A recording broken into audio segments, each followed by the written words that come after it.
Bonjour à toutes et à tous. Comme vous avez pu le constater, nous avons été contraints d'annuler la cérémonie des vœux initialement prévue pour cette nouvelle année 2022.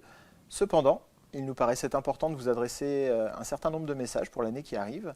C'est pour ça que je suis accompagné aujourd'hui du directeur général de l'association, Patrick Soria. Bonjour Hugo. Bonjour.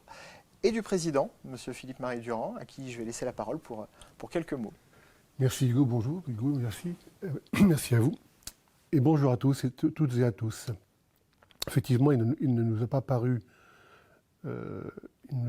envisageable de reproduire le format que nous avions inauguré l'année passée, même s'il avait été apprécié, mais pour autant, au regard du contexte que tout le monde connaît.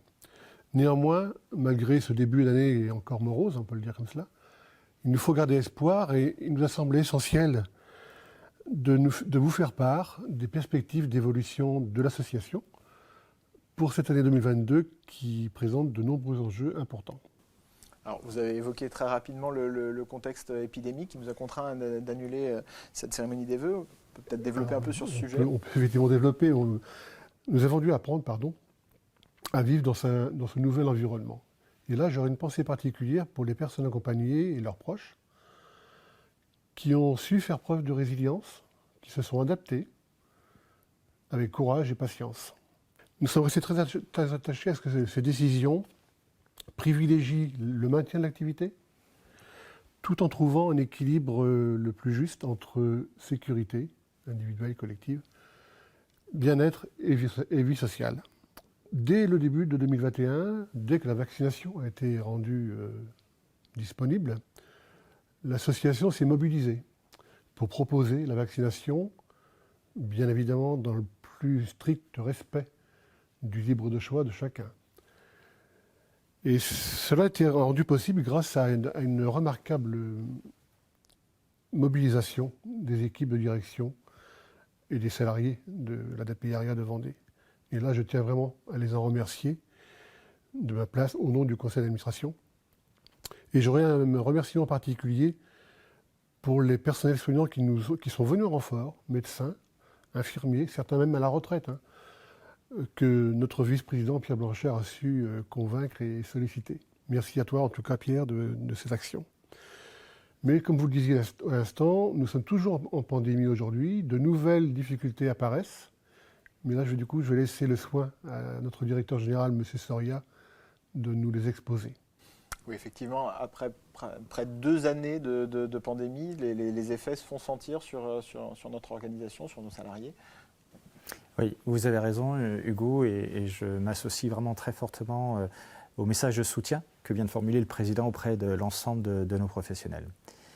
Nos professionnels font preuve déjà depuis de nombreuses années de capacité d'adaptation, d'implication très importante, puisque tout le monde sait, notre secteur d'activité est inscrit dans un profond processus de transformation des modalités d'accompagnement des enfants, des adultes en situation de handicap.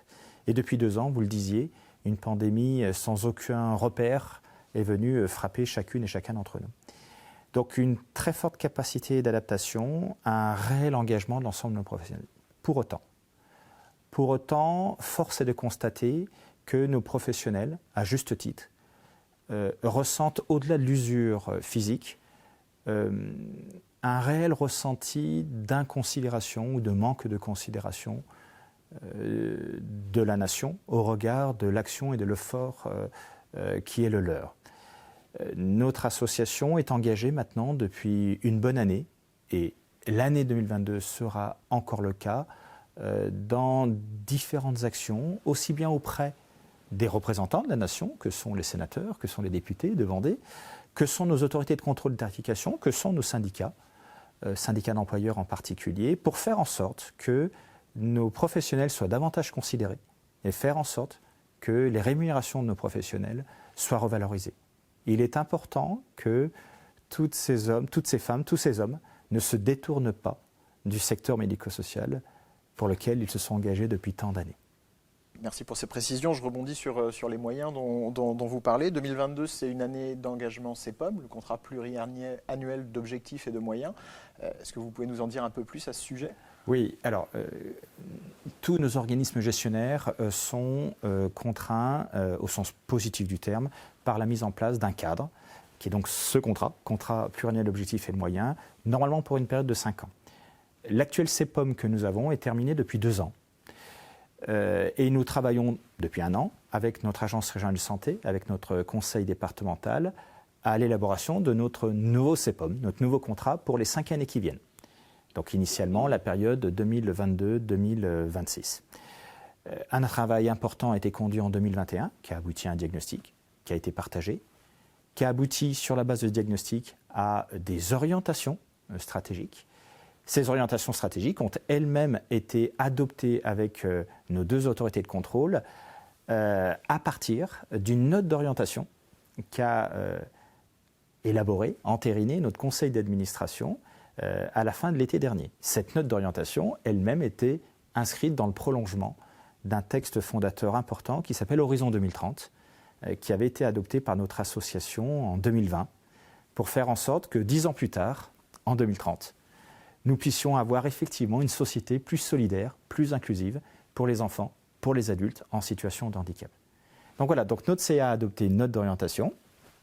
Nos autorités de contrôle les ont considérés, les éléments de cette note d'orientation, et ça donne naissance à des orientations stratégiques. Donc en 2022, on va rentrer dans une étape plus concrète encore. On va y impliquer nombre de nos professionnels pour préciser ce qui va être entendu par dispositif dans les années qui viennent. Et ça va être notre enjeu important de cette année. Et le deuxième enjeu important de cette année, avec nos autorités de contrôle, ça va être de se donner les moyens de pouvoir mettre en œuvre les orientations que je viens de citer là. Donc année importante. Autre rendez-vous important de 2022 année élective, et tant sur un plan national avec les élections présidentielles, les élections législatives, mais aussi au niveau de l'association. Oui, tout à fait. 2022, effectivement, c'est une année avec plusieurs rendez-vous électifs. Cette période qui s'annonce là est un moment privilégié pour justement interpeller, pour nous faire entendre, en tout cas, auprès des différentes instances politiques.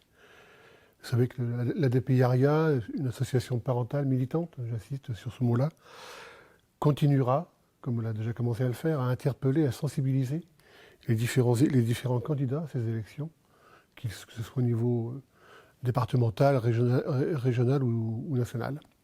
Et d'ailleurs, cela continue dès la semaine prochaine, d'ailleurs, avec une première campagne nationale initiée par l'UNAPI et que nous allons relayer localement à l'échelle du Grand Ouest, d'ailleurs. Année électorale, donc, depuis 2019, le droit de vote a été ouvert aux personnes en situation de handicap. Mais on s'aperçoit néanmoins, au quotidien, qu'il y a encore un peu de chemin à faire. Et donc, nous allons nous mobiliser à l'ADPIARIA de Vendée auprès de l'ensemble des communes du département, afin que les conditions d'accessibilité au bureau de vote, les modalités de vote, soient vraiment une réalité, comme d'ailleurs le prévoit le code électoral. Les personnes en situation de handicap doivent pouvoir exercer cet acte citoyen, s'il en est un, au même titre que tout à chacun. Effectivement, vous disiez autre année électorale, du coup, en interne. Lors de notre prochaine Assemblée générale, le 16 juin prochain, comme le prévoient les statuts, nous allons donc renouveler la moitié des membres du conseil d'administration. Notre association, qui est constituée de parents et d'amis, a besoin de nouvelles forces vives pour qui s'engagent à nos côtés pour assurer la pérennité de l'action militante. Cela est essentiel pour l'avenir de nos proches demain. Je lance donc dès à présent un appel aux bonnes volontés pour nous rejoindre, vous, frères, sœurs, amis, et s'il vous plaît, relayez cela autour de vous. Merci à vous et encore une fois, je renouvelle mes vœux les plus chaleureux pour cette année 2022. Merci à vous d'avoir suivi cette vidéo jusqu'au bout. Vous avez compris, le contexte est difficile, mais nous restons mobilisés sur nos missions et avec les valeurs qui nous animent. Et nous comptons sur vous, personnes accompagnées, familles, proches, amis, salariés, partenaires, pour aborder 2022 d'une seule voix. Merci et à très bientôt.